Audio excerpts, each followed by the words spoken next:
You are not going to believe the day that I've been having so far.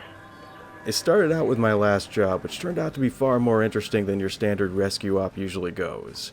And by interesting, I mean it sucked ass for me in every conceivable way. I was responding to a distress beacon sent by a Hull C that was taking fire.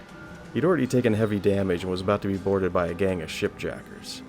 This had caught my attention because we're well outside of their standard trade routes, so you usually don't see many ships from the Hull series around these parts. What also caught my attention was the amount of credits he was offering. Looking back, I should have been a lot more suspicious considering the amount he was offering for the job. But unfortunately, greed had already taken over my sensibilities, and all I was really concerned with at the time was being the first one to arrive on the spot. Plus, my ride was a fully loaded Super Hornet, that after scores of battles had never had a pirate manage to so much as scratch its paint, so I figured, what's the worst that could happen? When I arrived, the pirates were fighting more fiercely than I'd ever seen before outside of an actual war zone. Usually after you pump a couple of rounds through their shields, they'll immediately cut and run, but these guys just didn't care. After the first two ships peeled off from the main group, they continued to fight till I was forced to reduce them both to scrap. They seemed to have stepped up the ferocity of their attacks against the hull after that, as 3 more of them broke away from the main group to intercept me. This time they came at me with a series of hit-and-run maneuvers, most likely in an attempt to stall me long enough for reinforcements to arrive. This is almost unheard of tactics for pirates around here.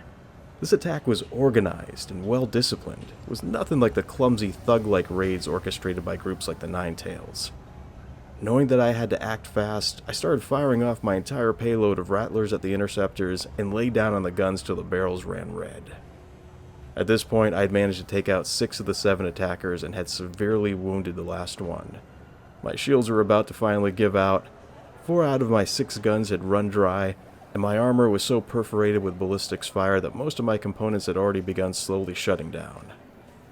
Luckily, the Hornet is made tough, and constructed to do a good job at masking just how much damage it's actually taken in combat, because if the remaining ship knew just how close my ship was to the edge, I wouldn't be sitting here right now.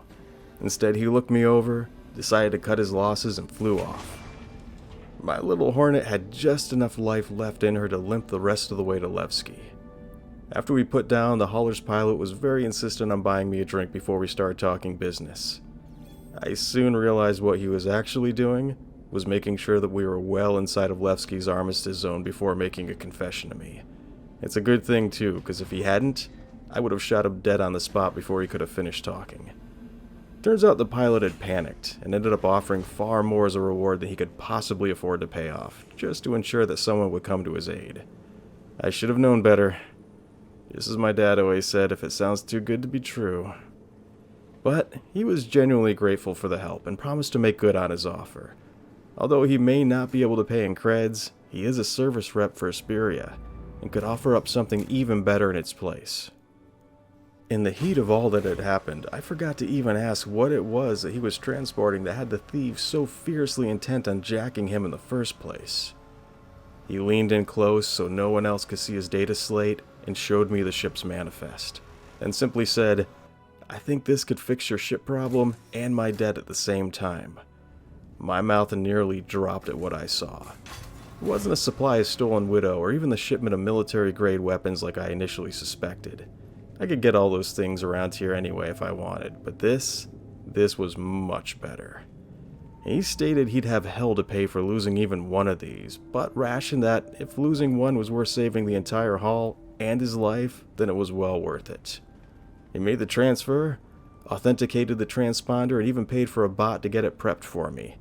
With that done, we shook hands and parted ways. Ever since, I've been sitting around here waiting for the package to finish being unboxed and pieced back together, which it is, and is currently waiting for me in the hangar right now. So let's go take a look. This is a replica glaive, manufactured exclusively by Asperia. The only difference between it and the real thing is the cockpit's interior, which was modified to fit a human's specifications, and of course the UEE transponder. Everything else is patterned after the original Vandal design, and every replica has at least one part in it that came from an authentic Vandal wreckage. It's a very rare and very expensive ship. It's a status symbol set aside for the Empire's elite and ultra-rich. I could sell this ship right now and have nearly enough credits to cover the cost of an entirely new ship of the capital class variety. That's a ridiculous amount of credits considering it's a single pilot fighter ship. A lot of people have asked, so if this is a replica, then why is the HUD always flipping between the original Vandal overlay and the standard UEE HUD? It's because Asperia is being authentic in every little detail, and that's what collectors want. It goes back to the story of the first glaive that was stolen right out from underneath the enemy's nose and returned to the UEE military intact and in one piece. This event was among one of the most iconic moments of the Vandal War. The idea of capturing one was unheard of. The Vandal don't surrender, and they fight to the bloody end every time, even if that means having to kamikaze or self-destruct their ship. The acquisition of the glaive marked a huge step forward in the war against the Vandal, which allowed the Empire's strategists to explore what their ship's limits were and to start developing better ways to fight them. It was Captain Staunch Venris who had managed to successfully capture and return with his prize in hand. He was leading a raid deep into enemy territory against a Vandal listening post. The attack was successful, but his ship had taken massive damage in the process. He was cut off from the rest of his squad, and there was no way he'd make it back to base in the shape he was in. So instead of trying to head back to UEE space, he set coordinates for the listening post that they had just attacked. After landing, he set his ship to auto-destruct as a distraction, then managed to infiltrate what was left of the post's main hangar. Most of its surviving occupants had converged on the explosion, leaving the few remaining ships there completely unguarded. He hacked his way into a glaive and overrode its UI programming, then flew it all the way back to UEE space unchallenged. Trouble is, the glaive's operating system kept trying to aggressively regain control of the UI, and from time to time had managed to flip it back to its original Vandal settings, usually at the worst possible moments. Like for instance, after Staunch had managed to get back to UEE space and was being confronted by a contingency of trigger-happy Hornet pilots who were a Banu's promise away from wiping him off the face of the verse. He had just managed to regain control of the UI in time to get out a message right as the ping of several dozen missile locks could be heard acquiring him as a target. The order to fire was rescinded, of course, and Staunch was ordered to power down and vacate the ship, which he did. And the rest? Well, the rest is history.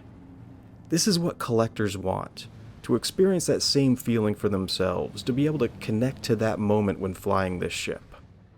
In reality, they may be flying around safely in UEE space, but in their heads, for one brief moment, are the ones who are flying this ship back to base, securing a win for the Empire. That HUD flip is just the right amount of detail that helps keep that fantasy alive. Well, it seems once again I've rambled on enough, so I'm going to cut it right here. Hopefully you've enjoyed yourself, and I'll be back to talk more about this ship before the rightful owners come snooping around here looking for it. Take care. This is Law of the West, signing off.